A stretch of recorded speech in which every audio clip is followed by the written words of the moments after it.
Pas d'université d'été pour le Front National, pas de grand meeting non plus, faute de finances. La rentrée pour le Front National s'est faite simplement dans ses nouveaux locaux de Nanterre. Jean-Marie Le Pen a lancé la campagne pour les élections régionales, au cours de laquelle, a-t-il dit, il entend montrer que son parti est toujours vivant. Jean-Marie Le Pen, qui est sur notre plateau ce soir, bonsoir. Bonsoir. Vous serez vous-même candidat au régional en Provence-Alpes-Côte d'Azur. Absolument. Alors pour les élections régionales, vous avez prédit un redressement éclatant du Front National. Vous l'aviez déjà dit aux européennes, ça ne s'est pas vraiment passé. Oui, tout de même, si, relativement aux élections législatives où nous avons connu un pic désastreux et extrêmement coûteux pour le Front National, puisqu'il a pris en charge les dépenses que ne pouvaient pas rembourser ses candidats. Mais nous avons fait une remontée déjà au cantonal, puis ensuite aux européennes. Où nous avons Alors les régionales, c'est quoi votre but? Pardon? Pour les régionales, c'est quoi votre but? Alors les régionales sont notre meilleur score, en quelque sorte, notre meilleur terrain. Et nous avons 150 sortants, et nous avons eu jusqu'à 300 élus. Mais toutefois, nous sommes encore une part importante de la réalité régionale.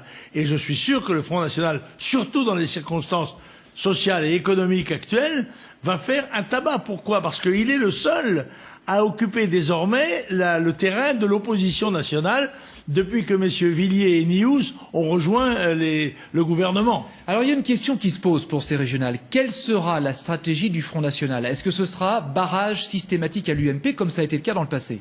Écoutez, l'UMP a peu de chances d'espérer nos voix, compte tenu du fait que à Hénin-Beaumont, par exemple, bien qu'ils n'avaient que 4% des voix, ils ont orchestré en quelque sorte le combat contre Marine Le Pen et contre le Front National.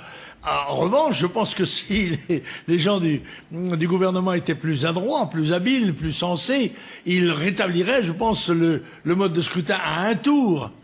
Et s'ils étaient vraiment démocrates, le scrutin proportionnel intégral, qui est la seule voie élémentaire de scrutin populaire. Alors en 2011, vous quitterez la tête du Front National, c'est ce que vous avez dit. 2011, normalement, pas de raison que la date change. Ce ne sera pas avant. On ne sait pas.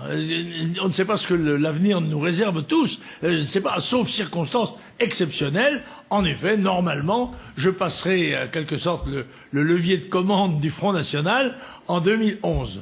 Alors, il y en a deux qui pourraient vous succéder, qui seraient intéressés, c'est Marine Le Pen et Bruno Gollnisch. Mais vous avez d'ores et déjà dit, je ne veux pas de guerre de succession. C'est un avertissement ou vous avez des garanties pour que tout se passe bien? Non, je ne veux pas que pendant 2 ans, des luttes d'influence s'exercent dans notre mouvement, au détriment de l'action générale, au service des Français et de la France. Mais vous avez des garanties pour ça? Non, je n'ai pas de garantie, mais c'est une demande instante que je fais aux candidats en disant, si vous êtes candidat, attendez quelques mois avant l'élection présidentielle du Front National pour faire connaître vos sentiments et vos desiderata. Le Front National qui doit faire face à une situation financière délicate, l'ancien siège, le paquebot n'est toujours pas vendu, on en est où de ce dossier? Et là, si vous connaissez quelqu'un, je suis très heureux de le rencontrer. Nous avons rencontré beaucoup de gens, mais nous sommes en pleine crise, malheureusement. Et vous savez que dans l'immobilier, surtout l'immobilier de bureau, ça ne va pas très bien que le Front National dispose à Saint-Cloud d'un site tout à fait exceptionnel. Mais vous en êtes où de ce dossier? Il sera bientôt vendu? Oui, je pense qu'avant la fin de l'année, ce sera vendu.